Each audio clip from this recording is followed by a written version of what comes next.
Have you ever wondered how long is a VA compensation and pension exam?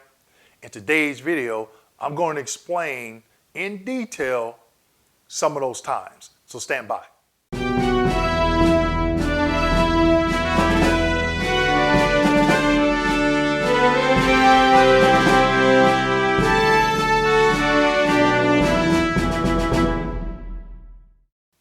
Hello and welcome back to my channel.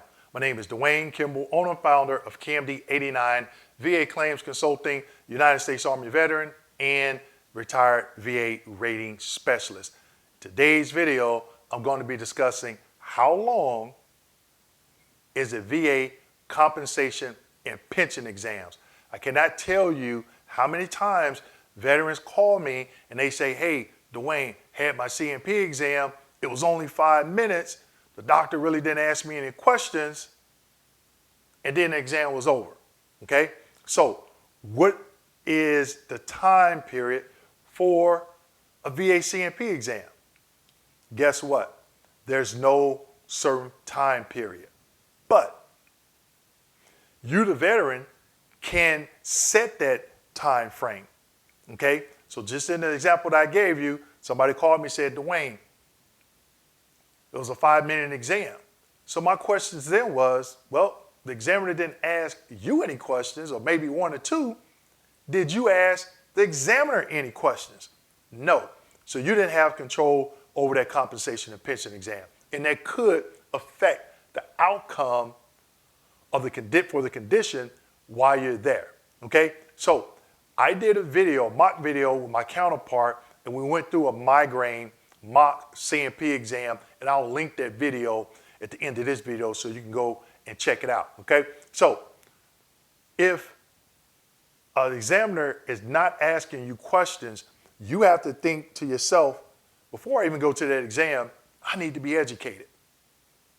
What conditions did I claim? Confirm what exams you're showing up for. Educate yourself on the diagnostic code criteria for that condition, especially if you're filing for a claim for increase. And lastly, last but not least, educate yourself with the information that's on the DBQ. What I mean by that is, when you look at the diagnostic code criteria in the VA's rating scheduler, okay, look at the DBQ to see where that information is at. Okay, I'm gonna explain it again. I'm gonna give you a better example though. So let's just say you're claiming an increase in, I don't want to use migraines because I always use migraines as an example. But let's just say you're claiming an increase in a thoracolumbar spine. Okay, so when you go to the VA's rating criteria for that thoracolumbar degenerative disc disease or strain or whatever, it's going to fall under the general rating criteria for the spine. And most likely, if it's an increase, it's going to be diagnostic code 5237. When you look at that, if you're 10%, you're going to look at the 20 and 40% criteria, okay? And it's going to tell you the range of motion. Well, as you're scrolling through that rating scheduler, you're going to see how they measure the range of motion for the back, okay? And then you can go over to the DBQ and see where that range of motion is at. What measurement instrument, what instrument is used to measure that range of motion, okay? Let's take another example. Let's just say you're claiming diabetes, okay? And you're not service-connected, but you were diagnosed with diabetes in service, okay? And you're going in for the first time. And you look at again, the diagnostic code criteria to see, all right, this is the requirement. And you look at the DBQ to see where that information is at that's in the rating schedule criteria for diabetes. Now, I heard a veteran's taking 3x5 cards showing that, hey, these are my symptoms, this is the medication I'm on, but basically that is the information that's in that rating criteria for that particular condition, Okay, so you can use this particular scenario for any condition. Just don't have to be for a back condition or diabetes.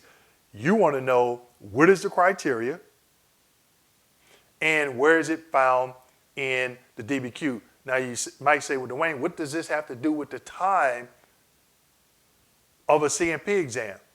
Because if you're educated on all that, I can guarantee you that C&P exam will not be 5 minutes. Okay, because going through these exams, just to ask all these questions on the exam is going to be at least 10 or 15 minutes.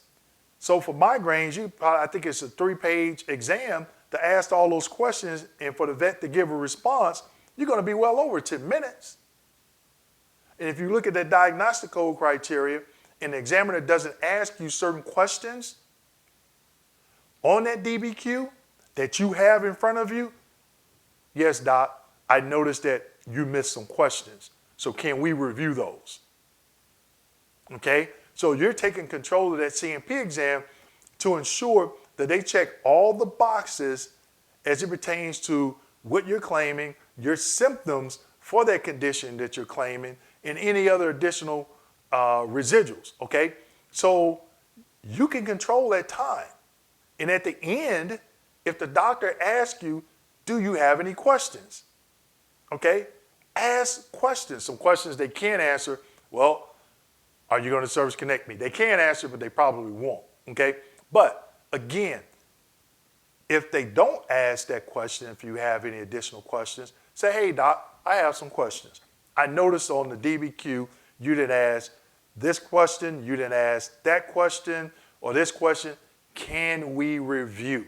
Okay, again, I cannot tell you how many times veterans call me and I get so frustrated because I'm like, you didn't ask, you call in and asking me, I'm not the examiner.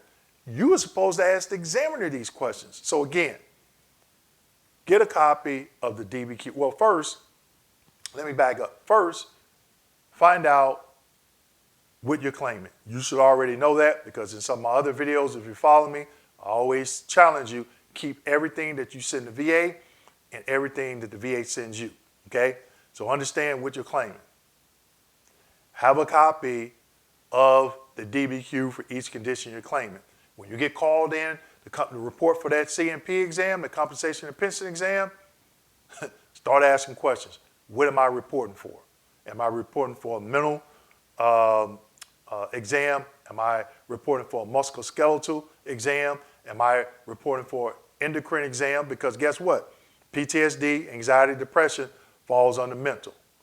All the joints, ankles, knees, back, hip falls under musculoskeletal. Diabetes falls under the endocrine. So you know, because just say it, based on what you claim, okay? You find it out while you're there. Get those DBQs, okay? Then go to the VA's rating schedule. Look at the DBQ and look at the rating schedule criteria. Find out which percentage you feel you meet under that criteria. Once you determine that, go over to the DBQ and find that criteria. And guess what? That's what you're talking about on the C&P exam, especially if the examiner does not ask you those questions. So again, I hope you found this video to be informational and educational. If so, please leave me a comment. And as always, make sure you like, subscribe, hit that notification button, and don't forget to share this video with your fellow veterans. Thank you.